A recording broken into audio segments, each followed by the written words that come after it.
Good morning Madhya Pradesh, मैं हूं आपके साथ योगिता वाजपेयी। तो आज मध्य प्रदेश में क्या है खास, इस बुलेटिन में आपको बताएंगे, लेकिन उससे पहले नजर हेडलाइंस पर। रीवा में हिंदू लड़की से शादी करने पहुंचे मुस्लिम युवक की पिटाई, जिला कोर्ट में वकीलों ने पीटा, पुलिस युवक और युवती से कर रही पूछताछ। देवास में मस्जिद में नमाज के बाद आपस में भिड़े लोग, काजी के अवैध निर्माण को लेकर हुआ विवाद, कई लोग हुए घायल। मुरैना में हर्ष फायरिंग पर नहीं लग रही लगाम, नाबालिग ने अवैध हथियारों का प्रदर्शन कर चलाई गोली, वीडियो वायरल, जांच में जुटी पुलिस। भोपाल में कई मांगों को लेकर मध्य प्रदेश चिकित्सक महासंघ का हल्ला बोल, आज भी काली पट्टी बांधकर करेंगे प्रदर्शन। कल भोपाल के दौरे पर रहेंगे प्रधानमंत्री नरेंद्र मोदी, पीएम के दौरे को लेकर सुरक्षा के चाक चौबंद इंतजाम, कल सुबह कई मार्गों को किया जाएगा डायवर्ट।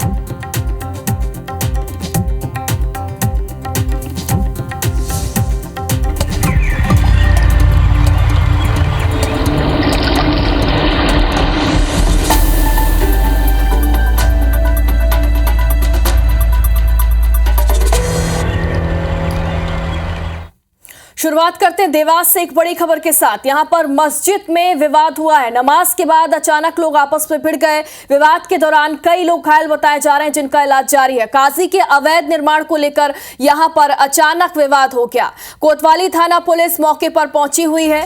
काजी के अवैध निर्माण को लेकर यहां पर आपस में लोग भिड़ गए हैं, कई लोग इसमें घायल बताए जा रहे हैं। मस्जिद में अचानक ये विवाद हुआ है, नमाज के बाद लोग आपस में भिड़ गए, कई लोगों के घायल होने की खबर है, जिनका इलाज जारी है।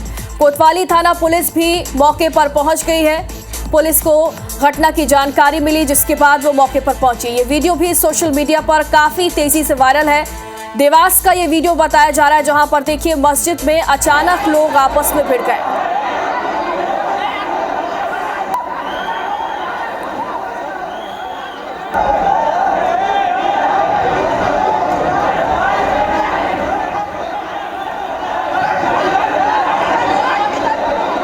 और ज्यादा जानकारी के लिए हमारे सहयोगी मोहनीश वर्मा देवास से हमारे साथ लाइव जुड़ गए। मोहनीश, सबसे पहले तो ये बताइए क्या हालात हैं इस वक्त वहां पर और मामला क्या था?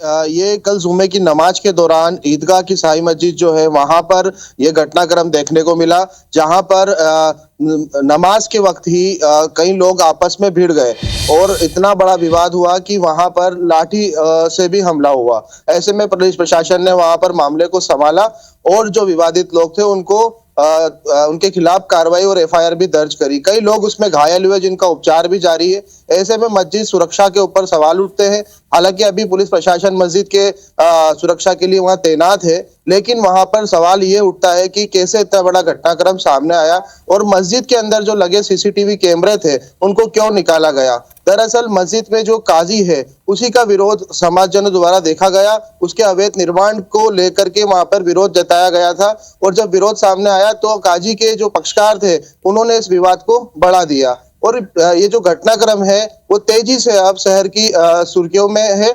और ऐसे में प्रशासन के लिए ये बड़ा जिम्मेदारी बन जाती है कि कैसे इस जो मस्जिद का विवाद है, एक ही समुदाय के बीच में जो ये झगड़ा सामने आया है उसको कैसे समझाइश दे करके उसको अब नियंत्रण किया जा सके। ऐसे में प्रशासन द्वारा यहाँ पर लगातार उस घटनाक्रम की भी जांच की जा रही है कि क्या कारण था कि नमाज के वक्त ही लोग आपस में भिड़ गए। जी मोहनीश, ये जो दोनों पक्ष लड़ाई कर रहे हैं, इनमें से किसी भी पक्ष ने अब तक एफआईआर दर्ज की इस मामले को लेकर? देखिए वहां पर जो विवाद की स्थिति बनी थी उसको लेकर के जो लोग घायल हुए उनकी पूछताछ पर ही उन लोगों के खिलाफ एफआईआर की जा रही है, क्योंकि वहां पर अधिकांश संख्या थी, मतलब दर्जन लोग घायल भी हुए हैं और उनमें पहचान पाना बड़ा मुश्किल है कि विवाद की शुरुआत किसने की थी। हालांकि विवाद का कारण वहां के काजी द्वारा अपने निजी कार्यालय को बनाने का सामने आया है। ऐसे में एक ही समुदाय के लोग आपस में भिड़े तो समाज के कोई वरिष्ठ लोग उनको समझाइश देकर के इस मामले को शांत करने का भी प्रयास कर रहे हैं। की बात है कि हालात अब नियंत्रण में है। शुक्रिया आपका तमाम जानकारी के लिए। और अब खबर रीवा से है। यहां पर एक मुस्लिम युवक की कोर्ट में वकीलों ने जमकर पिटाई कर दी और उस पर लव जिहाद का आरोप लगाया। जानकारी यह है कि शुक्रवार की शाम को युवक और युवती यहां पर पहुंचे थे। कोर्ट में वकीलों की हड़ताल होने की वजह से सब काम ठप था और तभी एक युवक लड़की के साथ वकील के चैम्बर में पहुंचा और शादी करवाने के लिए वो जिद करने लगा। वकील ने उसे बताया, समझाया कि स्टाम्प पर शादी पूरी तरह से प्रतिबंधित है, जिस पर युवक वकील से बहस करने लगा। वकील को कुछ शक हुआ। इसके बाद उसने दोनों के आधार कार्ड मांगे। आधार कार्ड में लड़का मुस्लिम तो लड़की ब्राह्मण यानी कि हिंदू निकली, जिसके बाद वकील इकट्ठा हो गए और जमकर युवक की पिटाई की गई। युवक की पिटाई की सूचना मिलते ही वहां पर सीएसपी ऋतु उपाध्याय भी पहुंच गई और थाना प्रभारी भी यहां पर पहुंच गए। सूचना पाकर थाना प्रभारी भी यहां पर पहुंचे हैं। गाड़ी के बजाय स्कूटी में ही वो मौके पर पहुंचे और युवक को किसी तरह वकीलों के बीच से बाहर निकाला गया। आक्रोशित भीड़ के बीच से पुलिस का युवक को निकालते हुए वीडियो भी सामने आया। पुलिस ने युवक का मेडिकल करवाया है और आगे की कार्रवाई में जुट गई।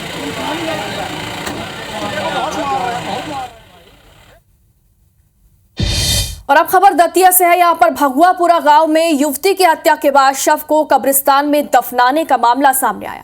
युवती का अपहरण करने के बाद वारदात को अंजाम दिया गया। मामले में भगुआपुरा पुलिस ने आरोपी शंकर राजपूत को गिरफ्तार कर लिया। बताया जा रहा है कि 15 फरवरी को साक्षी शर्मा नाम की युवती घर से सिलाई सीखने निकली थी। देर शाम जब युवती घर नहीं पहुंची तो परिजनों ने भगुआपुरा थाने में गुमशुदगी की रिपोर्ट दर्ज कराई। कॉन्टैक्ट नंबर और संदेही के आधार पर पुलिस ने आरोपी को हिरासत में ले लिया है, जिसमें आरोपी से पूछताछ भी की गई। उसने अपना जुर्म भी कबूल कर लिया। आरोपी ने पुलिस को साक्षी की हत्या के बाद शव को कब्रिस्तान में दफनाना भी बताया। पुलिस ने आरोपी को कब्रिस्तान से शव बरामद कर लिया। तो वहीं सिंगरौली में एक सामूहिक दुष्कर्म की घटना सामने आई। मामला माडा थाना क्षेत्र का है, जहां एक युवती ऑर्केस्ट्रा में नाचने के लिए गई थी। हालांकि इस दौरान उसका विवाद हो गया और वो वापस लौट रही थी, तभी कुछ लोग उसका पीछा करते हुए आए और उसे जबरन झाड़ियों में ले गए और उसके साथ गैंगरेप की घटना को अंजाम दिया गया। युवती की शिकायत के बाद माडा पुलिस ने सभी 6 आरोपियों को गिरफ्तार कर लिया। इसके साथ 2-3 लोग थे। ये लोग रास्ते में आए तो इनका पीछा करते करते 2-3 मोटरसाइकिल पे आरोपी थे, वो आए, फिर रोके, ज़बरदस्ती एक बच्ची को अपने साथ ले गए और दुष्कर्म किए। 6 लोग थे, वो 6 आरोपी हमारी कस्टडी में हैं, उनकी गिरफ्तारी हो चुकी है। और अब खबर इंदौर से है। यहाँ पर नर्सरी स्कूल में 2 शिक्षिकाओं को एक बदमाश ने बंधक बनाकर उनके साथ छेड़खानी की कोशिश की। पुलिस ने आरोपी को गिरफ्तार कर लिया। आरोपी स्कूल में मजदूरी करने आया था और टीचर्स के साथ उसने छेड़छाड़ की। मामला रावजी बाजार थाना क्षेत्र के पलसीकर कॉलोनी का है, जहां वेदांत प्री नर्सरी स्कूल में एनुअल फंक्शन के लिए संदीप शर्मा नामक जो मजदूर है वो काम कर रहा था। छेड़छाड़ पर जब शिक्षिकाएं परिजन को कॉल करने लगी तो आरोपी ने जान से मारने की धमकी भी दी और कुछ देर तक बंधक भी बनाकर रखा गया। सूचना मिलने पर पुलिस मौके पर पहुंची और आरोपी को लेकर थाने पहुंची। मेरी पत्नी शिक्षिका है और वहाँ पर वो पढ़ाती भी हैं और वहाँ पर जो ओनर हैं वो दोनों अकेले थे और वो वहाँ पर काम कर रहे थे। एक व्यक्ति काम कर रहा था वहाँ पर, जो कि किसी ठेकेदार ने प्रोवाइड किया हुआ था। ऐसा ज्ञात हुआ है कि संदीप नाम है उस व्यक्ति को, जो है जो शिक्षिका है वहाँ पर, उन दोनों को वहाँ पर ट्रैप कर लिया था छत पर और उनके साथ अभद्र हरकतें उसने करना शुरू करी। हमारा जो है जब शाम के समय वहाँ पे जो लेडी टीचर हैं वहाँ पे जो काम करती हैं, उनके साथ जो है उसने गलत तरीके से उनको छुआ, जान से मारने की धमकी दी और इस प्रकार से उनके साथ मिसबिहेव की जो है शिकायत लेके जो थाने में आई है और संबंधित धाराओं में जो है हम FIR इसमें दर्ज कर रहे हैं। और अब खबर मुरैना से है। चंबल में लगातार हर्ष फायरिंग के जो मामले हैं वो बढ़ते जा रहे हैं। यहाँ पर एक नाबालिग ने हर्ष फायरिंग की, अवैध हथियारों का प्रदर्शन करके हर्ष फायरिंग की गई। इसका वीडियो भी सोशल मीडिया में काफी तेजी से वायरल है और इस वीडियो के आधार पर ही पुलिस अब जांच भी कर रही है और नाबालिग की तलाश भी की जा रही है। लगातार इस तरीके के वीडियो सामने आते हैं जहां पर हर्ष फायरिंग की जाती है। मध्य प्रदेश से एक घटना भी सामने आई थी जहां पर हर्ष फायरिंग में एक बच्चे की मौत हो गई थी, लेकिन उसके बावजूद भी समझने के लिए लोग तैयार नहीं। और देखिए ये घटना मुरैना से सामने आई जहां पर एक नाबालिग हर्ष फायरिंग करता हुआ यहां पर नजर आया है। देखिए हथियारों का प्रदर्शन भी किया जा रहा है। और अब मध्य प्रदेश से एक बड़ा अपडेट है। सौरभ शर्मा केस से जुड़ा यह अपडेट है। कोर्ट से आयकर विभाग को अनुमति मिल गई है। आज से टीम पूछताछ शुरू कर सकती है। सौरभ शर्मा, चेतन गौर, शरद जायसवाल से आईटी टीम सेंट्रल जेल में पूछताछ करेगी। आईटी की 3 सदस्यीय जो टीम है वो आज भोपाल सेंट्रल जेल पहुंच सकती है। तो कल जो आईटी विभाग की टीम है उसने आवेदन लगाया था इन तीनों से पूछताछ करने के लिए और अब कोर्ट से आईटी को मंजूरी मिल गई है और आज से ही पूछताछ भी शुरू की जाएगी।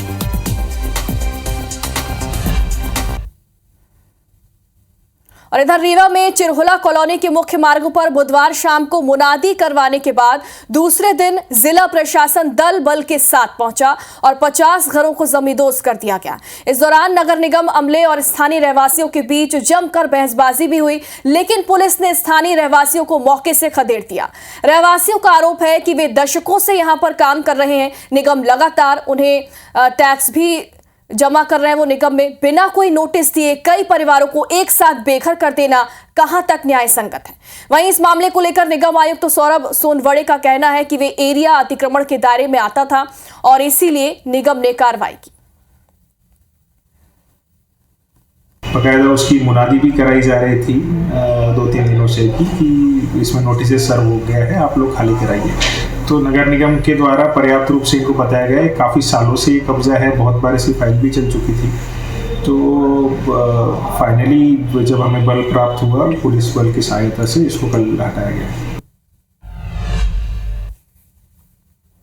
और अब खबर रीवा से है। यहां पर किसी ने प्रसव के बाद नवजात बच्ची के शव को झाड़ियों में फेंक दिया, जिसे कुत्तों ने अपना शिकार बना लिया। घटना सेमारिया थाना क्षेत्र के कुलौरा की है। ग्रामीणों की सूचना पर पहुंची पुलिस ने बच्ची के शव को पोस्टमार्टम के लिए अस्पताल भेज दिया है। एसपी विवेक सिंह के मुताबिक जांच के बाद ही पूरा मामला स्पष्ट हो पाएगा। नवजात बालिका का शव मिला है और जब उसको पुलिस को सूचना मिली, पुलिस ने शव को फिर मर्चुरी ले गए थे। मृत्यु हो गई थी, उसकी मृत शव था जो पैर और के कुछ जंगली जानवरों ने उसको शिकार बनाया था। तो जिसमें फिर पुलिस ने इसमें FIR 97/25 94 BNS के अंतर्गत इसमें मुकदमा दर्ज किया है और पता रसी की जा रही है। और बिछिया के कांग्रेस विधायक नारायण सिंह पट्टा के परिवार से मारपीट का जो मामला है वो अब राजधानी भोपाल पहुंच गया है। कांग्रेस नेताओं के एक प्रतिनिधि मंडल ने डीजीपी कैलाश मकवाना को ज्ञापन सौंपकर मामले में कार्रवाई की मांग की। PHQ पहुंचे कांग्रेस के प्रतिनिधि मंडल में PCC चीफ जीतू पटवारी, नेता प्रतिपक्ष उमंग सिंघार, कांग्रेस विधायक नारायण सिंह पट्टा, सचिन यादव, RK दोगने, अभय मिश्रा, सुनील उइके सहित पूर्व मंत्री कमलेश्वर पटेल के साथ ही कई पूर्व विधायक भी मौजूद रहे। उमंग सिंघार ने कहा कि विधायक कांग्रेस का हो या बीजेपी का, सभी के अधिकारों का हनन किया जा रहा है। बिछिया के कांग्रेस विधायक के परिवार के साथ प्रशिक्षु IAS ने मारपीट और अभद्रता की और इस मामले को विधानसभा में भी उठाएंगे। अधिकारी पर कार्रवाई और विधायक के परिवार पर दर्ज मामले को वापस लेने की मांग की गई। आज भारतीय जनता पार्टी के राज के अंदर इनके अधिकारों का हनन किया जाए। उनके परिवार के साथ जिस प्रकार से वहाँ के प्रोफेशनल IAS ने धक्का मुक्की करी, 70 साल की माता जी इनकी जो उनके साथ धक्का दिया, इस बात को लेके हम सदन में भी ये बात उठाएंगे। जितना समय बीत जाने के बाद उसके खिलाफ कोई कार्रवाई नहीं होती है, भले घटना के दिन ही मेरे परिवार के जनों ने इनकी अभद्रता और इन्होंने जो मारपीट की, धक्का मुक्की किया, गाली गलौज करी, उसको लेकर के FIR दर्ज कराने के लिए 2 आवेदन। सीएम डॉक्टर मोहन यादव ने जैविक खेती को बढ़ावा देने के लिए भोपाल में 2 दिवसीय कार्यशाला की शुरुआत की। इस मौके पर मुख्यमंत्री ने एक जिला एक उत्पाद योजना के तहत लगाई गई प्रदर्शनी का उद्घाटन किया। उन्होंने जैविक खेती से जुड़ी विभिन्न संस्थाओं के स्टॉल देखे और किसानों से बातचीत भी की।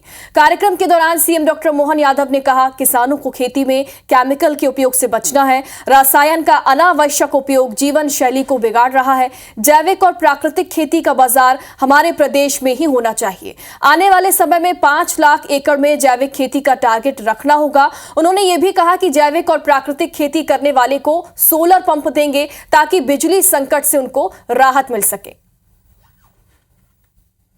जैविक खेती, प्राकृतिक खेती को प्रोत्साहन देने के लिए, जैसे पिछली बार 30,000 हेक्टेयर का इसमें टारगेट था, अब की बार हमने कहा कि 1 लाख तक बढ़ाइए और 5 साल में इसको 5 गुना करना है।